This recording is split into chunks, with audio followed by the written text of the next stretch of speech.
नमस्कार दोस्तों मित्रों, आज हम जो चर्चा करने वाले हैं वो तुला राशि वाले जातकों की करेंगे कि तुला राशि वाले जातकों के लिए मई 2025 का महीना कैसा रहने वाला है। आपकी उन्नति तरक्की कैसी रहेगी, स्वास्थ्य आपका कैसा रहेगा, व्यापार कैसा चलेगा, आपका शिक्षा ज्ञान विवेक आपका कैसा रहेगा, लव रिलेशन आपके कैसे रहेंगे, वैवाहिक जीवन आपका कैसा रहेगा, भाग्य कितना साथ देगा और आपके कैरियर में क्या बदलाव होगा, बहुत आसान तरीके से समझेंगे। मित्रों, पहली बार आप हमारे चैनल पर आए हैं, वीडियो अच्छा लगे तो इसको सब्सक्राइब करके अवश्य जाइए। यदि आप पहले से जुड़े हुए हैं तो इसको लाइक शेयर भी कीजिए ताकि आपके दोस्तों को भी इसका लाभ प्राप्त हो सके। यदि कुंडली विश्लेषण कराना चाहते हैं तो मेरे व्हाट्सएप नंबर पर संपर्क कर सकते हैं। कोशिश कर रहे हैं हम आप लोगों के लिए प्रत्येक महीने में कि आपका अच्छा और भलाई हो, उन्नति और तरक्की हो, इस आशा के साथ हम इन वीडियो को लेकर के आते हैं। आपके लिए ही हम इन वीडियो के माध्यम से ये ज्योतिष का ज्ञान आप तक पहुंचा रहे हैं। इस माध्यम से आप आगे बढ़ सकें। जो ज्योतिष पर विश्वास करते हैं तो उनको तो इसका लाभ उठाना चाहिए। जो इसकी आलोचना करते हैं, जो नहीं समझ पाते, क्योंकि ये सौर मंडल है, कोई जादू टोना टोटका नहीं है। लोगों के दिमाग में मिथ्या चीज़ें भरी हुई हैं कि ये कोई ऐसा जादू टोना टोटका टंट घंट का विषय, ऐसा कुछ नहीं है। ये कोई टंट घंट का विषय नहीं है, सौर मंडल पर ही आधारित है। सूर्य चंद्र आकाश मंडल में है, उनकी ऊर्जा पर हम बात करते हैं। उन ऋषियों ने जो हमें बताया वो आप लोगों को हम बताते हैं और उसके माध्यम से लोगों को लाभ होता है, फायदा होता है। हम कोई जादू टोना टोटके की बात नहीं करते कभी, और ना उसका हम बढ़ावा देते। हम एजुकेटेड व्यक्ति होने के वजह से, और एक मेरा प्रोफेशन रहा लेक्चरर का, तो मैं तो ये चाहता हूँ कि आप लोगों के लिए अच्छी ही बात पहुँच सके, आपका अच्छा हो, भला हो, तो हम उसमें अपनी भलाई समझते हैं। मित्रों, हेल्थ की बात करते हैं, आपके शिक्षा ज्ञान विवेक की बात करते हैं, आपके जो कैरियर की बात करते हैं, व्यापार बिजनेस की बात करते हैं। ये सब बातें हम आपको बताते हैं और इसको आपको मनन करना चाहिए, इस पर आपको सोचना चाहिए और इसका लाभ उठाना चाहिए। आइए मित्रों, बात करते हैं हम आपके हेल्थ की। पहले हम ग्रहों के बारे में बताते हैं कि आपकी राशि के मुताबिक ग्रह कौन कौन से घर में बैठे हुए, कौन कौन से ग्रह आपके लिए बेनिफिट वाले और कौन कौन से आपके लिए नेगेटिव है, जो अच्छा प्रभाव नहीं देंगे। वो ऊर्जाओं की बात होती है, गुरुत्वाकर्षण की बात होती है, उस एनर्जी की बात होती है जो आपके लिए ईश्वरीय शक्ति आपको जो मिल रही है, वो आपके हार्मोन्स को, आपके इम्यूनिटी सिस्टम को कितना बढ़ा रही है और कितना घटा रही है, इस पर ही बात होती है। मित्रों, तुला राशि वाले जातकों के लिए, आपके लिए छठे भाव में राहु, शनि, शुक्र और बुध बैठे हुए हैं। सातवें भाव में सूर्य उच्च के होकर बैठे हैं। अष्टम भाव में गुरु बैठे हुए हैं और आपके 10th भाव में मंगल नीच के होकर बैठे हुए हैं। 12वें भाव में केतु बैठे हुए हैं। ये आपकी राशि से, आपकी लगन के हिसाब से, राशि से तो यही चल रहा है वर्तमान में गोचर। और यदि आप इसको लगन से भी देखना चाहें तो इस गोचर का प्रभाव आपके लगन, आपके ऊपर पड़ता है, तो आप लगन से भी देख सकते हैं इसको और इसको राशि से भी देखते हैं, तो सेम, दोनों से सेम प्रभाव आपके ऊपर इसका आएगा ही आएगा। स्वास्थ्य की बात करते हैं तो स्वास्थ्य के लिए आप ये मानिए कि शुक्र देव आपके छठे भाव में गए हुए हैं, राहु के साथ, शनि के साथ। तो आपको अपने स्वास्थ्य के प्रति बहुत सचेत रहना पड़ेगा, क्योंकि आपको यूरिन से संबंधित समस्या होने की संभावना बन रही है, आपको किडनी से संबंधित होने की संभावना बन रही है। शुगर आपकी कहीं ना शरीर में, अब तक स्वस्थ थे, कहीं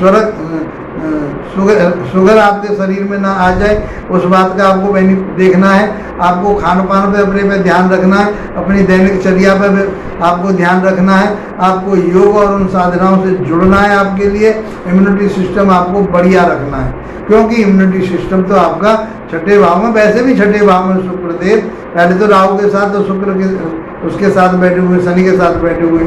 शनि यहाँ पर ठीक माने जाते हैं, राहु भी ठीक माने जाते हैं। और चीज़ों के लिए, स्वास्थ्य के लिए तो शुक्रदेव के ऊपर प्रभाव पड़ेगा। इन्फेक्शन होने की संभावना बनती है, तो मैं ये कहूँ कि आप बिल्कुल निरोगी हो जाएंगे नहीं, इनका प्रभाव आपके ऊपर अवश्य आएगा।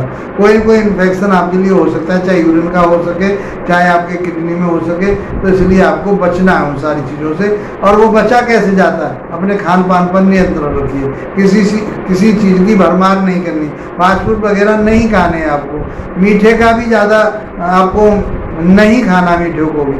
तो ये सारी चीज़ें आपको सोचनी पड़ेगी, समझ। ज़्यादा चटपटा मसालेदार भी चीज़ें नहीं खानी है आपको। बहुत खा लिए गोलगप्पे, अब नहीं खाइए, थोड़ा शांत रहिए, इस महीने में नहीं खाना आपको, नहीं तो आपके लिए समस्याएं खड़ी हो सकती हैं। तो इम्यूनिटी सिस्टम आपका कुछ मुझे वीक नज़र आ रहा है, उसको आपको बना के रखना पड़ेगा। वैसे भी छठे भाव में शुक्रदेव कालपुरुष की पत्रिका में वो नीचे के माने जाते हैं, तो इसीलिए। और फिर अब राहु और शनि का उसके ऊपर प्रभाव आएगा, बुध का भी आएगा। तो अब इस कहाँ के स्वामी है? ये आपकी लगन के स्वामी है शुक्रदेव, छठे भाव में आ रहे हैं, है नहीं। तो ये शुक्रदेव उच्च के जरूर बैठे हैं, लेकिन कहीं ना कहीं आपको डिस्टर्ब, हेल्थ से संबंधित इशू को जरूर दें। और चीज़ें आपकी अच्छी कर सकते हैं। आप कोई कंपटीशन की तैयारी कर रहे हैं, आप कोई शौक मौज का काम, कोई आप आर्टिस्ट हैं, कोई किसी तरह की आपके अंदर गुणवत्ता है और उसकी आप एजुकेशन ले रहे हैं, उसका कोई रिसर्च वर्क कर रहे हैं, आप उसके ऊपर कोई तैयारी कर रहे हैं, तो वो आपके लिए बढ़िया रही, बेनिफिट में जाएगी, कोई परेशानी नहीं आ रही। आप किसी कंपटीशन की तैयारी कर रहे हैं, तो चाहे वो आप नृत्य की तैयारी कर रहे हैं, चाहे आप किसी ऐसी चीज़ के लिए सीख रहे हैं जो आपके आर्टिफिशियल ज्वेलरी है और आपके शौक मौज की चीज़ें हैं, आपकी साज सज्जा की चीज़ें हैं, उन चीज़ों पर तो ये बढ़ोतरी होगी, कोई परेशानी नज़र नहीं आ रही। इसलिए आपको स्वास्थ्य का विशेष रूप से ध्यान रखना है, इम्यूनिटी सिस्टम बढ़िया रखना। अब बात करते हैं हम आपके शिक्षा की, ज्ञान की, विवेक की और लव रिलेशन की, शेयर मार्केट की। तो वहाँ के स्वामी कौन बनते हैं? शनिदेव बनते हैं। शनिदेव कहाँ बैठे हुए हैं? वो छठे भाव में बैठे। छठे भाव के लिए कंपटीशन वगैरह के लिए, उसके लिए तो बढ़िया है, लेकिन संतान भाव के लिए और शिक्षा भाव के लिए अच्छे नहीं है, क्योंकि शिक्षा भाव से, संतान भाव से सेकंड भाव होता है, मारक भाव कहा गया है। प्रत्येक दूसरा भाव जो होता है मारक भाव कहा जाता है, धन का भी भाव कहा जाता है। तो आपकी संतान को कोई ना कोई परेशानी, चाहे वो शिक्षा से संबंधित रही हो, आपकी शिक्षा में भी कोई भी बाधा पड़ सकती है, रुकावट आ सकती है, और आपकी संतान की शिक्षा में भी बाधा आ सकती है, या स्वास्थ्य में भी संतान के स्वास्थ्य पर भी विपरीत प्रभाव पड़ सकता है। क्योंकि शनि देव का छठे भाव में जाना कोई न कोई रोग तो देता ही है, शत्रुता देता है। आपकी मानसिकता ऐसी हो जाएगी कि अनजाने में भी किसी न किसी से शत्रुता बढ़ा लोगे आप। इसलिए अपने बुद्धि को, विवेक को बहुत संतुलित बना के धैर्य से काम लेना पड़ेगा।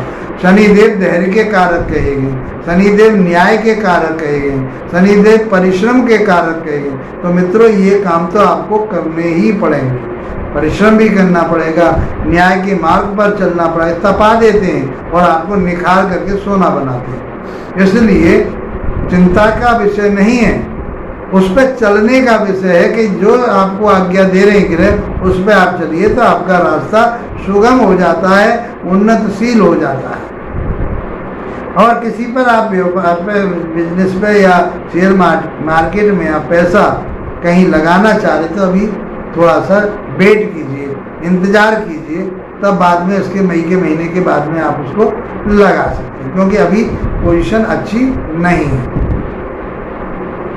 लव रिलेशन में भी आपके में ठीक है, कोई बात नहीं, लेकिन उसमें भी उदासीनता नजर आ रही है। अब बात करते हैं हम आपके दाम्पत्य जीवन, वैवाहिक जीवन में उच्च के सूर्य बैठे हुए हैं। अब सूर्य जो है अलगाव पैदा करते हैं, उच्च के बैठे हैं, कहाँ के स्वामी बनने? आपके पंचम भाव के स्वामी, नहीं सॉरी 11वें भाव के स्वामी बनने। और 11वां भाव जो होता है आपकी बढ़ोतरी का होता है, उन्नति का होता है, तरक्की का होता है। तो आपके व्यापार में, बिजनेस में, आपके पार्टनरशिप के साथ जो उन्नति तरह कर रहे हो उसमें तो आपको फायदा होगा, यात्राओं में फायदा होगा। ये सब चीज़ें तो सूर्यदेव आपको देंगे। 15 तारीख तक जा रहे हैं, फिर अष्टम भाव में चले जाएंगे, फिर आपको फिर और ज़्यादा समस्या आ सकती है, परेशानी आ सकती है। जो आपकी डिजायरें थी, जो आपकी उन्नति होनी थी, आपकी तरक्की होनी थी, तो कहीं वो बाधा के कारक ना बन जाए। वो जो आप आप सोच रहे थे प्रमोशन मेरा होना चाहिए, मैं आगे जाऊंगा, लेकिन दूसरे का हो गया, आपका नहीं हो पाया, तो सूर्य की स्थिति ऐसी हो जाएगी 15 मई के बाद। आपको अपने हेल्थ का भी ध्यान रखना पड़ेगा, कोई आपके हृदय से संबंधित कोई परेशानी ना आ जाए, इस बात का भी आपको ध्यान रखना पड़ेगा। तो बहुत तुला राशि वाले जातकों के लिए ये समय थोड़ा सा मुझे अच्छा नज़र नहीं आ रहा, आपको उसके ऊपर मनन करना पड़ेगा, डॉक्टरी चिकित्सीय आपके लिए सलाह लेनी पड़ेगी। व्यापार बिजनेस के लिए, आपके पार्टनर के लिए और आपके जो पति या पत्नी के स्वास्थ्य के लिए भी आपको चिंतित रहना पड़ेगा। मंगल की स्थिति कहाँ है? नीच राशि के बैठे हुए हैं आपके 10th भाव में, नीच राशि के होकर के बैठे 10th भाव में। ये मारक भाव हो जाता है 7th भाव, और दूसरा भाव ये मारक भाव हो जाता है। तो तुला राशि वाले जातकों के लिए मंगल कोई कारक ग्रह नहीं होता, ये नुकसान वाला और हानि वाला ग्रह, और वो भी नीच का चल रहा है, तो आपके व्यापार में, बिजनेस में भी ये कहीं न कहीं इफेक्ट डालेगा। दैनिक जो व्यापार कर रहे हैं उस पर भी कहीं न कहीं समस्या आपको बनी रहेगी। पार्टनरशिप में भी आपके में उतार चढ़ाव बना रहेगा, जो दैनिक व्यापार कर रहे हैं उसमें भी उतार चढ़ाव बना रहेगा, कोई ना कोई समस्या आपके सामने बनी रहेगी।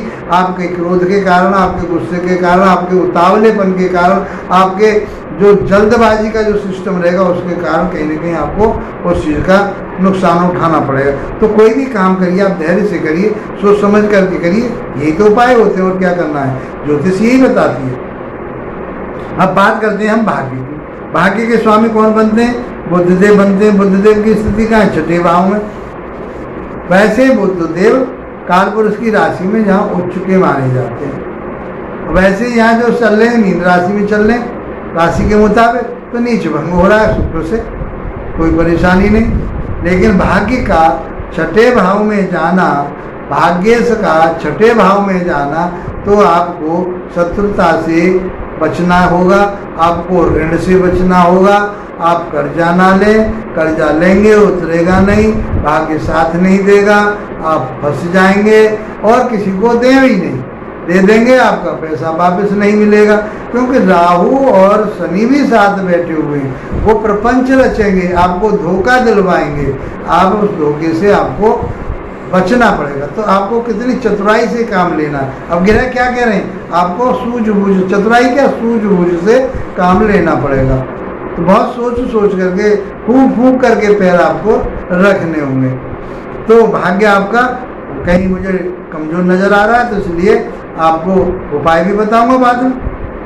अब बात करते हैं हम आपके कैरियर भाव की। कैरियर भाव में बैठे हुए हैं मंगलदेव। मंगलदेव बैठे नीच राशि में, वैसे यहाँ के कारक माने जाते हैं।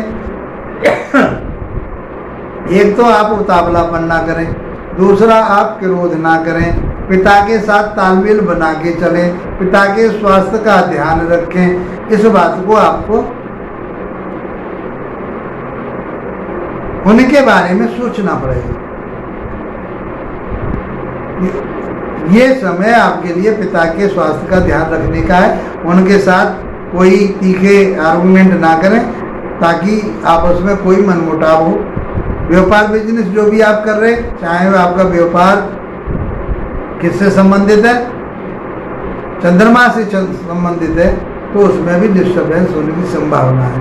पानी से संबंधित है, दूध से संबंधित काम कर रहे हैं कोई, तो ये कहीं ना कहीं आपको, या आप किसी भी ऐसा काम जो कर रहे हैं जो चंद्रमा से रिलेटेड है, तो उसमें उतार चढ़ाव होने की संभावना है। कुल मिलाकर के मैंने ये देखा कि तुला राशि वाले जातकों के लिए बहुत संघर्ष, परिश्रम, मेहनत, पराक्रम, आत्मबल, ये सब चीज़ें, बुद्धि और विवेक, ये सारी चीज़ों का गुणा भाग करके जब आपको आगे बढ़ना होगा,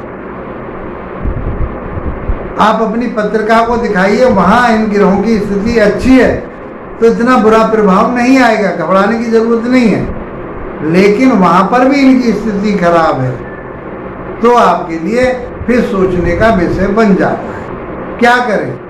फिर माता रानी की आराधना कीजिए, भोलेनाथ की आराधना कीजिए, तो आपका समय बहुत अच्छा निकलेगा, बहुत उन्नति और तरक्की होगी आपकी।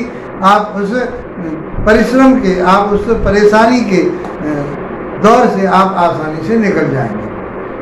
मित्रों, वीडियो आपके फेवर में है, आपके लिए कुछ दे रहा है और आप ये समझ रहे हैं कि मैं इन उपायों को करके निकल जाऊंगा और ईश्वर आपको निकालेंगे, तो इसको लाइक शेयर सब्सक्राइब अवश्य कीजिए। इसी के साथ आप लोगों का धन्यवाद। नमस्कार।